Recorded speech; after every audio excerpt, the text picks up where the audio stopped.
सियासी दंगल की हम उस चुनाव की बात कर रहे हैं जिस चुनाव पर यूपी से लेकर दिल्ली तक निगाहें बनी हुई है। हम बात मिल्कीपुर चुनाव की कर रहे हैं, वो चुनाव जिसमें यूपी के दो बड़े दिग्गजों की साख दांव पर लगी है। इस चुनाव को लेकर खूब वादे भी किए गए हैं और अब गेंद जनता के पाले में है। अब से कुछ देर बाद जब वोटिंग होगी तो जनता किसके वादों पर अपने इरादों की मुहर लगाएगी, ये देखना दिलचस्प होगा। लेकिन उससे पहले ये रिपोर्ट देखिए। राष्ट्र से बढ़कर के कुछ नहीं हो सकता, कुछ नहीं हो सकता। और राष्ट्र तब सशक्त होगा जब हम एक रहेंगे, नेक रहेंगे, तभी नेक रहेंगे। बटेंगे तो कटेंगे। मैं मिल्कीपुर के चुनाव के लिए आप सभी पत्रकार साथियों से कहूंगा कि सबसे फेयर इलेक्शन होने जा रहा है।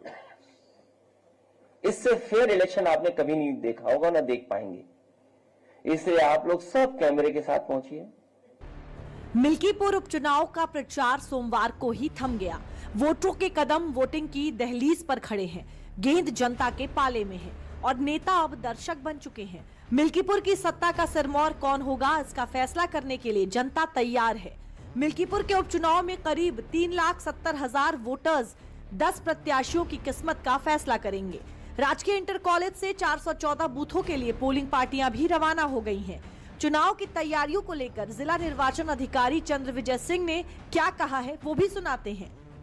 देखिए, 5 तारीख को मिल्कीपुर विधानसभा का बाई इलेक्शन का चुनाव होना है। तो उस संबंध में हमारी और पुलिस की क्या तैयारी है, प्रशासन और पुलिस की, इस संबंध में बताने के लिए ब्रीफिंग रखी गई थी। और इसके साथ साथ कुछ ऐसे बिंदु थे जिनको क्लियर करना हमारे वोटर्स के लिए भी जरूरी था। कि एक बार बीच में बात आई थी कि वोटर पर्ची कम बट रही है, तो उस संबंध में मैंने स्पष्ट किया कि वोटर पर्ची ऐसा डॉक्यूमेंट नहीं है कि उसके बिना कोई आके वोटिंग ना कर पाए। हमारे इलेक्शन कमीशन की गाइडलाइन के हिसाब से 12-14 ऐसे डॉक्यूमेंट है, पैन कार्ड है, आधार कार्ड है, वोटर आईडी कार्ड है, और इसके अलावा भी बहुत सारे फोटो आइडेंटिटी कार्ड है। अपने उसका ऑफिशियली कोई आईडी कार्ड होगा तो वो सब लेके वो बूथ पे आ सकते हैं और अपने जो उसकी वोटर लिस्ट है उसमें से देख के अपना वोट डाल सकते हैं। मिल्कीपुर के मैदान में बीजेपी के चंद्रभानु पासवान और सपा के अजीत प्रसाद में सीधा मुकाबला है।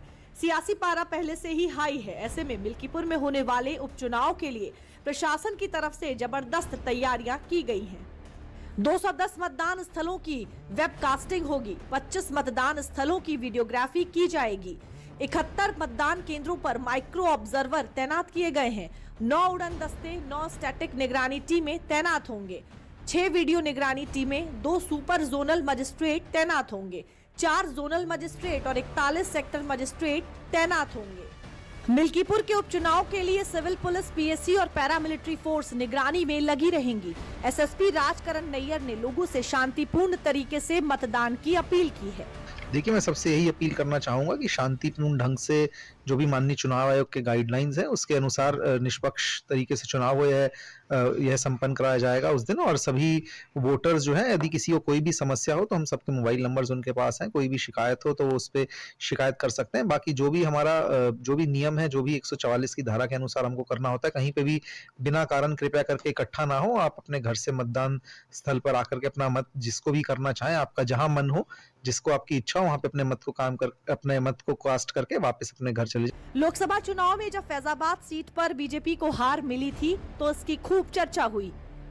सपा ने इस जीत को खूब भुनाया भी। लेकिन अब उसी फैजाबाद जिले के मिल्कीपुर सीट पर उपचुनाव के फैसले को बीजेपी अपने पुराने घाव भरने के सुनहरे मौके के रूप में देख रही है।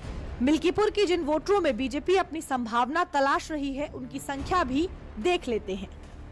बुधवार को होने वाले मिल्कीपुर उपचुनाव की वोटिंग में 3,70,829 प्रत्याशी वोट डालने के लिए पंजीकृत हैं, जिसमें 1,92,984 पुरुष वोटर, 1,77,838 महिला वोटर और 7 थर्ड जेंडर मतदाता शामिल हैं। विधानसभा में 4,811 नए युवा मतदाता भी हैं।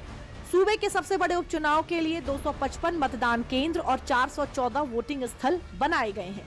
मिल्कीपुर उपचुनाव में सीधा मुकाबला समाजवादी पार्टी और बीजेपी के बीच ही है। दोनों ही पार्टियों ने जीत के लिए पूरी ताकत झोंक दी है। मिल्कीपुर का चुनाव तो है ही है, नहीं चुनौती भी है। ये चुनाव जनता बनाम शासन होने जा रहा है। ये चुनाव मतदाताओं में और प्रशासन के बीच में चुनाव होने जा रहा है। इधर प्रयागराज में महाकुंभ के बावजूद सीएम योगी ने मिल्कीपुर चुनाव में अपनी ताकत झोंक दी है। सीएम योगी ने बीते अक्टूबर से खुद 8 बार मिल्कीपुर का दौरा किया है। कटेंगे तो कटेंगे, एक रहेंगे तो नेक रहेंगे, सुरक्षित रहेंगे और समृद्धि की पराकाष्ठा को पहुंचेंगे। हमें विकसित भारत की संकल्पना को साकार करने के लिए कार्य करना है। मैं एक बार फिर से राष्ट्रवीर दुर्गादास राठौड़ जी के इसी चरणों में कोटि कोटि नमन करते हुए आज उनकी भव्य प्रतिमा यहाँ पे लगी है। मिल्कीपुर में बीजेपी अपने चिर परिचित हार्ड हिंदुत्व वाले अंदाज में उतरी है, लेकिन वहीं सपा के तेवर थोड़े बदले लग रहे हैं। यूपी की 9 विधानसभा सीटों पर हुए उपचुनाव में 7 सीटें हारने के बाद सपा ने पीडीए के साथ साथ सॉफ्ट हिंदुत्व वाला कार्ड भी खेला है। दरअसल मिल्कीपुर का रण जीतने के लिए ये चाल बेहद अहम मानी जा रही है। क्यों? इसके लिए वहां का जातीय समीकरण देख लीजिए। मिल्कीपुर विधानसभा में करीब 3.5 लाख वोटर हैं। इस सीट पर सबसे ज्यादा आबादी दलितों की है। यहाँ करीब पासी और गैर पासी मिलाकर 1.3 लाख से ज्यादा दलित वोटर हैं। मिल्कीपुर में 65,000 यादव और 35,000 से अधिक मुस्लिम वोटर हैं। वहीं 85,000 से अधिक ब्राह्मण और 30,000 क्षत्रिय वोटर भी हैं। मिल्कीपुर में दलित वोटरों के साथ सामान्य वोटर जीत हार तय करते हैं। ऐसे में बीजेपी ने पासी प्रत्याशी उतारकर सपा को झटका देने की कोशिश की है, तो वहीं सामान्य वोटरों पर बीजेपी का दावा पहले से ही मजबूत माना जाता है।